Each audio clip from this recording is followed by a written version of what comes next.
So finally solo levelling का season 2 का episode number 9 release हो चुकी है और जिन्हों ने फाइनली उसकी जो गोल थी उसको एकम्प्लिश कर लिया है, यानी कि जिन्हों ने उसकी मॉम को ठीक कर लिया। तो एपिसोड के शुरुआत में जिन्हों को जो लास्ट आइटम मिला है डेमन किंग को मारने के बाद, सो उस तीनों चीज़ों को एक साथ में क्राफ्ट कर इलेक्जर ऑफ लाइट में कन्वर्ट कर लेता है और अदर साइड पे आयरन मारा हुआ ड्रैगन को लेकर आता है और जिनो इस ड्रैगन को शैडो आर्मी के कलेक्शन में डाल देता है और इस ड्रैगन का नाम रखता है काइसेल।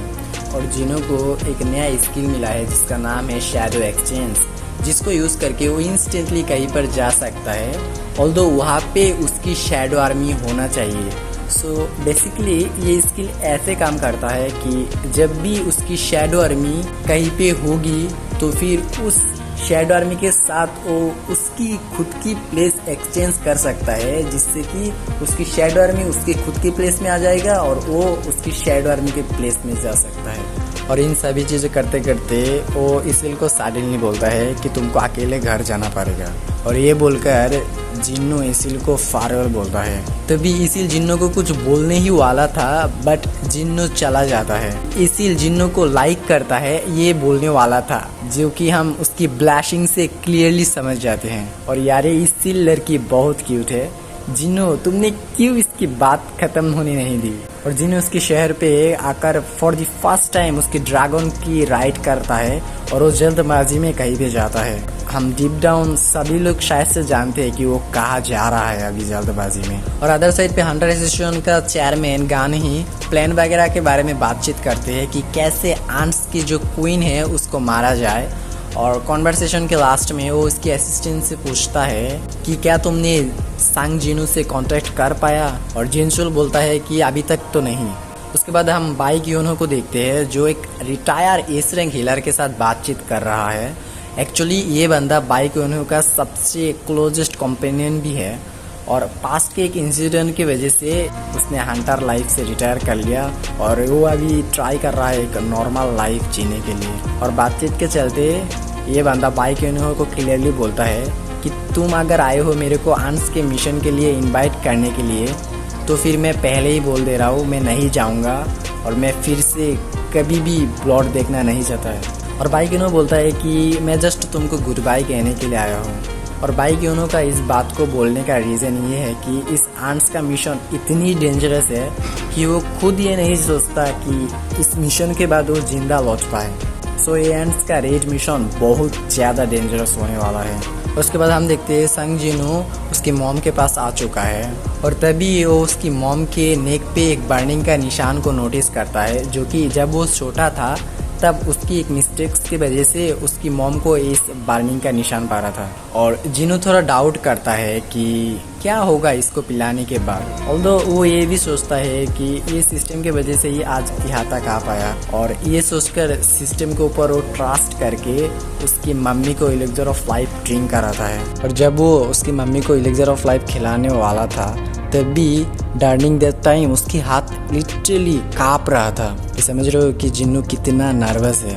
और पिलाने के बाद ही उसकी मम्मी का नेक पे जो बर्निंग का निशान था वो चला जाता है और उसकी मम्मी का जो बॉडी है वो रिकवर भी हो जाता है। उसकी मॉम की आँखें तभी भी नहीं खुलता और जिन्नू वेट करता है उसकी मम्मी की आँखें खोलने के लिए। और तभी कुछ मोमेंट के बाद उसकी मम्मी की नींद खुलती है और उसकी मम्मी उठकर जिन्नू को बोलता है कि तुम जिन्नू हो, है ना।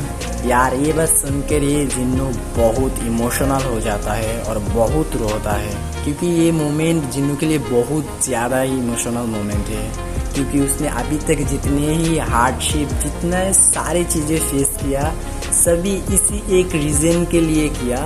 इतनी मेहनत इतनी सारी चीज़ों के करने के बाद इस चीज़ में सक्सेस होना एक बहुत बड़ी बात है।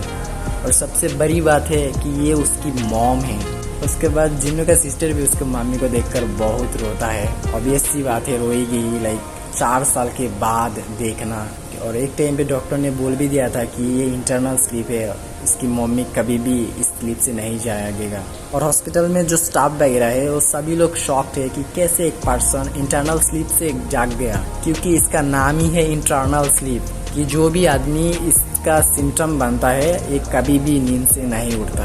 और इन सभी के चलते गानही प्रेस कॉन्फ्रेंस के सामने 4th Jeju island red mission starting का डिक्लेयर कर देता है, वो भी Japanese 10th S rank Hunter को साथ में रखकर। प्रेस कॉन्फ्रेंस खत्म होने के बाद एक अनएक्सपेक्टेड पर्सन गानही से मीट करता है, और जो बंदा है American S rank national authority Hunter Thomas Andre. उसका इस कंट्री में आने का एक्चुअल मोटिव किसी को मालूम नहीं, बट वो लोग ऐसा में करता है कि उसको इस कंट्री में आने का एक रीज़न जिन्नू से भी रिलेटेड हो सकता है। और एक दूसरा चांसेस ये है कि वो कुछ चेक करने के लिए आया था कि कितना स्ट्रॉन्ग हंटर्स है इस कंट्री पे। और उसके बाद जिन्नू जाता है गानही से मीट करने के लिए, और गानही बोलता है कि हम 4 दिन में जेजो आइसलैंड की मिशन के लिए निकलने वाले हैं, और जिन्नू का हेल्प मांगता है इस मिशन पे। बट जिन्नू उसकी फैमिली को याद करके वो इस मिशन को लेकर डिनाई करने ही वाला है, तभी वो एक स्ट्रॉन्ग मैजिकल पावर फीलिंग्स करता है और डिस्ट्रैक्ट हो जाता है। और तभी गानही बोलता है ये मैजिकल पावर था एक S rank versus S rank की कॉम्बैट स्किल ट्रेनिंग का, जो कि तुम ये एक प्रैक्टिस मैच भी बोल सकते हो आने वाली मिशन के लिए। और इसी समय जापान की हंटर भी इस ट्रेनिंग ग्राउंड पे एंट्री करता है, और उनमें से एक लड़की जिन्नू को देखकर बोलता है कि वो कौन है। और जापानीज टीम्स की असिस्टेंट बोलती है कि वो एक न्यूली एस रैंक हंटर है, और वो एक मैच टाइप है। मैच टाइम इस बात को सुनकर यूडो थोड़ा डाउट करता है, क्योंकि यूडो बहुत ज़्यादा स्ट्रॉन्ग है, और वो इंस्टेंटली रियलाइज कर लेता है कि जिन्नू जस्ट एक मेज नहीं है, वो मेज से ज़्यादा पावरफुल है। और जब सारे हंटर एक साथ में होता है जापान और साउथ कोरिया का, तो तब भी ये जो एक प्रपोजल रखता है कि क्यों ना हम लोग एक साथ में एक फ्रेंडली मैच करें, और मैच का जो रूल होगा वो तुम लोग डिसाइड करोगे। ये सुनकर ये लोग राजी भी हो जाता है, और बातों के बीच में गानही आकर बोलता है कि मैच टाइप के हंटर इस फाइट में नहीं रहेंगे, जिसका मतलब सांग जिन्नू इस फाइट में पार्टिसिपेट नहीं करेंगे। और टीम के सभी लोग रेडी हो जाता है एक दूसरे से फाइट करने के लिए, जिसमें कि हाइन और बाइक यूनो भी है। और यहाँ पर ही ये एपिसोड ख़त्म होती है। ओवरऑल जो एपिसोड था ज़बरदस्त था, इमोशनल मोमेंट वगैरह था, और सोलो लेवलिंग का हर एक एपिसोड इतना अच्छा लगता है कि 20 मिनट का एक एपिसोड 5 मिनट का भी फील नहीं होता। इतना एंजॉय करते हैं हम लोग इसको देखते समय। और नेक्स्ट चैप्टर और भी ज़बरदस्त होने वाली है, जिसमें हम जापान वर्सेस साउथ कोरिया का एक फ्रेंडली मैच देखने वाले हैं। So I am so excited about the next chapter. So यही था आज की इस वीडियो में। Bye bye.